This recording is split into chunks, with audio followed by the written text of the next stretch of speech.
There are players who put up numbers. There are players who win rings. And then there are players who become something else entirely.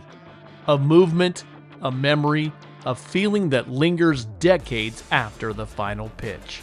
Mark "the Bird" Fidrych was that kind of player. If you weren't around in the summer of 1976, it's hard to explain just how seismic his impact was. In one magical season, Fidrych became a national sensation. Not just because he could pitch, and boy, he could pitch, but because he was, in the best sense of the word, different. He didn't just play the game. He danced with it, talked to it, molded it into something electric, authentic, and alive. For one summer, Fidrych was the most beloved man in baseball. And then, just as quickly as he rose, he disappeared, swallowed by the cruel randomness of injury and what-ifs. But what a ride it was. Before we move ahead, make sure to like the video and subscribe to the channel for more updates. The making of the Bird. Mark Steven Fidrych was born on August 14, 1954 in Worcester, Massachusetts. Tall, wiry, and endlessly enthusiastic, Fidrych wasn't your typical hard-nosed, cigar-chewing pitcher. He was goofy, he was sincere, and above all, he was real. His nickname, "the Bird," came from teammates who thought his long curly hair and animated mannerisms made him look like Big Bird from Sesame Street. At first, it was just a harmless dig. Then, it became a phenomenon. The Detroit Tigers drafted Fidrych in the 10th round of the 1974 Major League Baseball draft. No one expected much. He wasn't overpowering, didn't throw triple-digit fastballs, and wasn't hyped like future aces. But he had something. A bulldog's mindset, a pinpoint fastball with late life, and a charisma that couldn't be bottled. He made the Tigers roster in 1976 as a relative unknown. A 21-year-old kid from Massachusetts with a mop of blonde curls and a habit of talking to baseballs like they were old friends. Then, May 15th, 1976 happened. The night baseball fell in love. It was a Saturday night at Tiger Stadium. The Tigers needed a starter for a game against the Cleveland Indians. They handed the ball to Fidrych, more out of necessity than confidence. 9 innings later, fans were on their feet. Not just because the kid had tossed a complete game, giving up just 2 hits and 1 run, but because of how he did it. Fidrych talked to the baseball before every pitch. He smoothed the mound with his hands like a sculptor fine-tuning a masterpiece. He bounced around the mound like a kid who just got invited to play with the big boys. And he was genuinely having the time of his life. No scowling, no intimidation tactics, just pure, unfiltered joy. Reporters took notice. Teammates stared in awe. The fans were hooked. That was the night the Bird was born. The summer of '76. What followed was one of the most improbable and unforgettable seasons in baseball history. Fidrych didn't just have a good rookie season. He had a legendary one.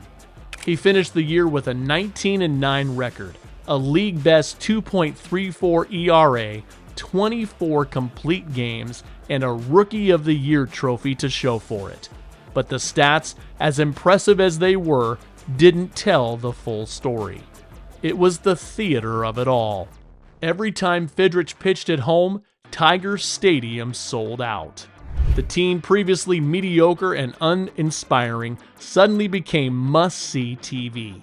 He brought people back to baseball, literally. Attendance doubled. Kids wore curly blonde wigs. Fans started bringing signs that read, "Talk to the ball, Bird," and "Bird is the word." And then came the game that turned Fidrych into a national icon. June 28, 1976. Monday Night Baseball. Yankees versus Tigers. Prime time. It was Fidrych's first national broadcast. he didn't blink. He pitched a complete game 5-hit victory against the mighty Yankees. But again, it wasn't the stat line, it was the performance. He talked to himself, he talked to the ball, he flapped his arms, he sprinted to congratulate teammates after plays. He bowed to the crowd after the final out like a stage actor taking a curtain call. 33,000 fans stayed long after the game to chant his name. That night, the whole country met Mark Fidrych, and they fell head over heels. A star unlike any other. Fidrych wasn't trying to be a showman. That's what made him so magnetic.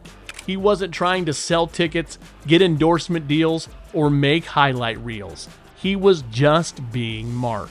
And in an era of stone-faced pitchers and tough guy personas, that was revolutionary. He didn't swear, didn't fight, didn't throw at hitters. He talked about mowing lawns in the off-season. He drank milk instead of beer. He waved to fans between innings. He'd pat the dirt like it was a pet. He wasn't mocking the game. He loved it more than anyone. He was innocence in a cynical sport. Energy in a game that had grown slow. Emotion in a world of stoicism. Kids adored him. Parents trusted him. The media couldn't get enough of him. And Detroit was in love. They'd been through a lot. Riots, recession, a struggling auto industry. And then here comes this golden-haired pitcher with a magnetic smile and a gift for making people believe again. The fall. The magic, as magic tends to do, didn't last. In 1977, Fidrych hurt his knee during spring training. Not long after, he tore his rotator cuff, though no one knew it at the time. MRIs didn't exist, and the injury went undiagnosed. He tried to pitch through it, but the pain lingered. He started just 11 games in 1977. He was still good, posting a 2.89 ERA, but something wasn't right. In 1978 and 1979, it only got worse. The velocity dropped, the sharpness faded, the smile started to hide frustration. The same fans who cheered now watched in quiet worry. He tried rehab, tried comebacks, tried believing, but the arm wouldn't cooperate. In 1980, after just 27 career wins and only 5 full seasons, Mark Fidrych was done. It didn't feel real. How could someone burn so bright only to vanish? Life after baseball. Some players hang on, not Fidrych. He didn't beg for one more shot, didn't chase coaching jobs or media gigs. He just went home, back to Northborough, Massachusetts, back to the family, back to the simple life he never really left behind. He worked on his farm, he drove a dump truck. He showed up to local events and signed autographs with the same warmth he had in 1976. He didn't want fame, he wanted peace. And yet, people never forgot him.